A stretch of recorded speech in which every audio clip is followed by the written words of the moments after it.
ലഭിക്കുന്ന രസം എന്നിലുണ്ട്. దేవుని మనుషులను సంతోషపెట్టే ఒక రసము నాలో ఉన్నది. ప్రియ సహోదరా, నీవు ഒരു മുന്തിരിച്ചെടിയാണെങ്കിൽ, ప్రియ సహోదరుడా, ఒకవేళ నీవు ఒక ద్రాక్షవల్లిగా ఉంటే, నీవు సహోదరి నీవు ഒരു മുന്തിരിച്ചെടിയാണ്, ప్రియ సహోదరి నీవు ఒక ద్రాక్షవల్లివై ఉంటే, നിന്നിലൊരു രസമുണ്ട്. నీలో ఒక రసము ఉన్నది. ആ രസത്തിന്റെ പ്രത്യേകത, ఆ రసం యొక్క ప్రత్యేకత ദൈവത്തെയാണ് ലഭിക്കുന്നത്, అది దేవుని సంతోషపెట్టేది, മനുഷ്യനെയാണ് ലഭിക്കുന്നത്. మనుషులను సంతోషపెట్టేది. ഹല്ലേലൂയ. Praise the Lord. രാത്രിയിൽ ആത്മാവിനെ വിളിച്ചു പറയുകയാണ്. పరిశుద్ధాత్మ దేవుడు స్పష్టంగా మాట్లాడుతున్నాడు. ദൈവാത്മാവിനെ ദൂത് വിളിച്ചു പറയുകയാണ്. పరిశుద్ధాత్మ దేవుడు వర్తమానం ఇస్తున్నాడు. നിന്നിൽ സന്തോഷത്തിന്റെ രസം ദൈവാത്മാവിൽ നിറച്ചു തന്നിട്ടുണ്ട്.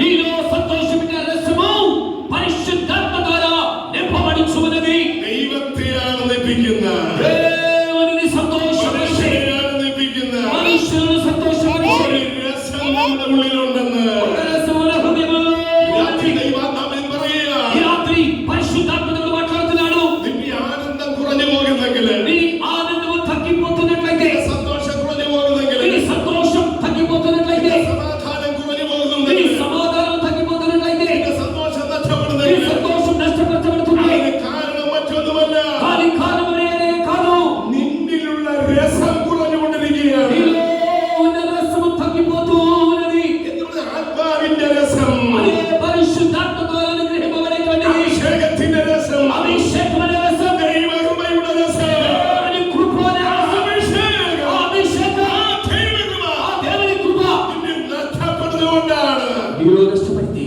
രാത്രി ദൈവാത്മ പറയുകയാണ്, ఈ రాత్రి పరిశుద్ధాత్మ తెలియజేస్తున్నాడు, നഷ്ടപ്പെടുത്തരുത്. నష్టపరచవద్దు. ദൈവകൃപ നഷ്ടപ്പെട്ടു പോകരുത്. దేవుని కృప నష్టపడకూడదు, അഭിഷേകം നഷ്ടപ്പെടരുത്. అభిషేకం నష్టపడకూడదు, വിശുദ്ധി നഷ്ടപ്പെടരുത്. పరిశుద్ధత నష్టపడకూడదు, കൃപ നഷ്ടപ്പെടരുത്. కృప నష్టపరచకూడదు, ദൈവിക നന്മകൾ നഷ്ടപ്പെടരുത്. దైవిక మేళను నష్టపరచకూడదు, ദൈവിക നന്മകൾ നഷ്ടപ്പെടരുത്. ఆత్మీయ మేలులు నష్టపరచకూడదు. ഹല്ലേലൂയ. Praise the Lord. അനുഗ്രഹിക്കപ്പെട്ടതായ ఆశీర్వదింపబడిన മുന്തിരിച്ചെടികളായി ഈ ദൈവസഭയ തോട്ടത്തിൽ നിങ്ങൾ നിന്നുകൊണ്ടേണമെന്ന് ദൈവാത്മാവിൽ ഞാൻ നിരാധികാരം ഓർമ്മപ്പെടുത്തുകയാണ്. ద్రాక్షవల్లి వలె ఉన్నటువంటి మీరు దేవుని తోటలో పిలువబడుచున్నటువంటి తోటలో స్థిరముగా నాటబడిన వారై ఉండాలి. ഒരു രസം തമ്മിലുണ്ട്. ఆ రసము మనలో ఉన్నది. വയലിൽ കിടക്കുന്ന വൃക്ഷങ്ങൾക്ക് ഇതില്ല, పొలంలో ఉన్న చెట్లకు అది లేదు, അഥവാ രക്ഷിക്കപ്പെടാത്തവർക്ക് ഇതില്ല. రక్షణ లేని వారికి ఇది లేదు. രക്ഷിക്കപ്പെട്ട ദൈവമക്കൾക്ക് ഈ രസമുണ്ട്. రక్షణ పొందిన దేవుని ప్రజలకు మాత్రమే ఇది ఉన్నది. ഹല്ലേലൂയ. Praise the Lord. നമുക്കറിയാമല്ലോ, ഈ രക്ഷിക്കപ്പെട്ട് ദൈവമേൽ ജീവിക്കുന്ന ദൈവമക്കൾക്ക് പ്രശ്നമില്ലാതെയൊന്നുമില്ല. రక్షింపబడిన దేవుని ప్రజలను పిలువబడే వారికి సమస్యలు లేవని ఉండవని నేను చెప్పట్లేదు. പ്രശ്നങ്ങൾ കൃത്യമായിട്ടുണ്ട്. అది సహజంగా అందరికీ ఉంటాయి. എന്നാൽ ഇന്ന് വരെ അവർക്ക് എന്തായാലും മാറി ജീവിക്കണ്ടായിരുന്നു. ഞാൻ ആത്മഹത്യ ചെയ്യാൻ തോന്നിയിട്ടുണ്ടോ? అలా అయినప్పటికీ ఈ కష్టాలు బాధలు తట్టుకోలేక నేను ఆత్మహత్య చేసి చచ్చిపోతాను అనుకున్నామా మనం? കാണത്തില്ല.